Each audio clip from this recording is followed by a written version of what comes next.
What's going on, YouTube? JT is Reborn here, and welcome back to another edition of my DC comic book reviews. And in this video, I'm going to be talking about Night Terrors issue number 1. This one is written by Joshua Williamson, and this one takes place right after the Night Terrors First Blood issue. So, in terms of Night Terrors, we have the main stuff, and then we have all those side issues that dive into the nightmares of the various characters associated with DC Comics. So, last week we had that whole slew of issues. This week, it's kind of the same deal. Now, I have not gotten to reading some of the other ones, but really the important stuff, if you really want to follow the event, just read the ones written by Williamson, because that's just the main crux of the entire story, because the Batman one is tied directly into Night Terrors First Blood. The Night Terrors number 1 here obviously is tied into First Blood, and then you had the prelude stuff with Damian that came out as well that kind of sets the stage for the event. So just read the stuff by Williamson. The other stuff, from what I gather, it's kind of standalone, if you will. Like it takes place in this storyline, but it's kind of an offshoot. Like, unless they're looking directly for this Dream Stone or the Nightmare Stone, if you will,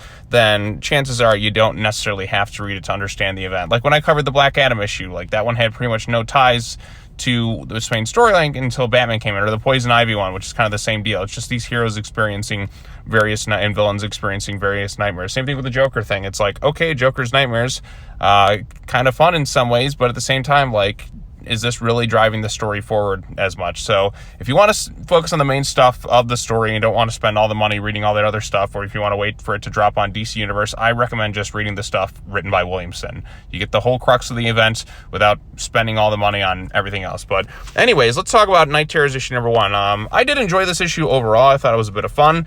The main focal point of this issue is, of course, we get a little bit of background into Deadman. If you're not quite familiar with his origin story, he was a circus performer who was gunned down by an assassin, and then he came back as like the living dead, if you will. As you can see, he also possesses Batman's body. We have to deal with the villain Insomnia. Art's done by a couple people, as you can see there. I can't pronounce all these names, so I'm just going to let it pass. But in First Blood, Insomnia, if you will, had Batman by the throat. But this is Batman, a Deadman possessed Batman, because Batman has fallen asleep into the dream world, and Insomnia has power over that realm, but he's looking for the Nightmare Stone, because the further he is away from that stone, the weaker he gets. He always kind of like...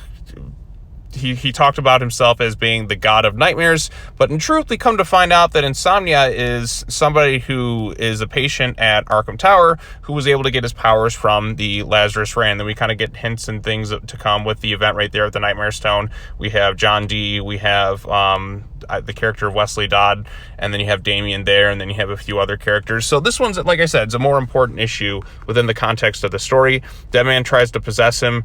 Like I said, he finds his body. He finds that he was brought together by the Lazarus Rain, and this guy has a vendetta against the heroes. But even then, like, the happy memories of this person are kind of buried away, if you will. So there's a bit of mystery going on with this character, and so he's a little bit vulnerable, as we come to find out. So the longer he is away from the stone, the weaker he's going to be. So he needs the stone to kind of gain full power, because he's weaker in the real world. His power is mostly in the dream realm, if you can understand that. So, but anyways, so rather than leaving Batman's body there for Insomnia's little goons to kind of take care of, Batman kind of kill him off, Deadman possesses his body. There's a funny joke about how in great of shape Batman is, so I kind of like that aspect. The artwork, like I said, is also pretty good.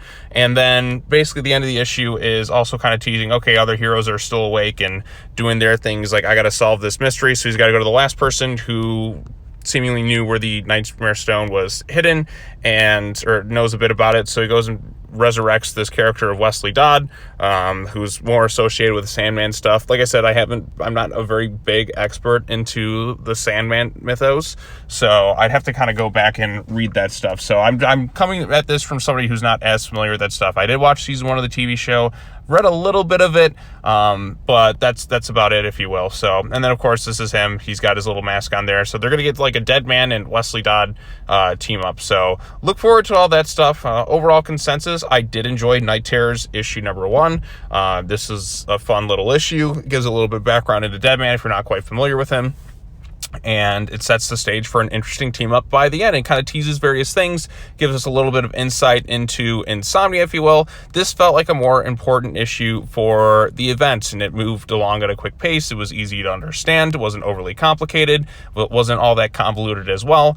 Artwork, like I said, is quite good as well. Definitely showcasing with the multiple artists on it. It feels kind of seamless with the different styles. You get a lot of nightmarish images and all that, and I kind of like the style and the gory, bloody, fantastical, crazier elements with it all. So, like I said, I love horror, so I love this. You know, it's cool we're getting a horror event. I do think it is a bit excessive how many issues they're having with this when you don't necessarily really need it to tell this entire story. But hey, that's DC. If they're going to have an event, they're going to milk you dry for it. So take it for what it's worth. But anyways, if you have any thoughts on Night Terrors issue number 1, let me know in the comments section down below. Be sure to like this video, share with your friends, subscribe to the YouTube channel for more content, hit the bell for notifications, all that other fun stuff. I will be back later on today covering more of the issues, and then I got some other stuff that I'll try and get out tomorrow. So between today and tomorrow, I'm going to try and get every issue out. So you may see like maybe 1 or 2 more issues of me covering Night Terrors. Next, I'll be talking about Green Lantern. And then, like I said, there's like 7 issues I got to cover this week. There's 6 with Night Terrors, and then there's the first issue of World's Finest Teen Titans. But my goal is to get every issue up and recorded by tomorrow before I go on my trip to Godzilla Fest. So look forward to all that stuff. All right, well, that's all I have to say. As always, take care now. Bye-bye then, and I will see you all in the next video. Peace.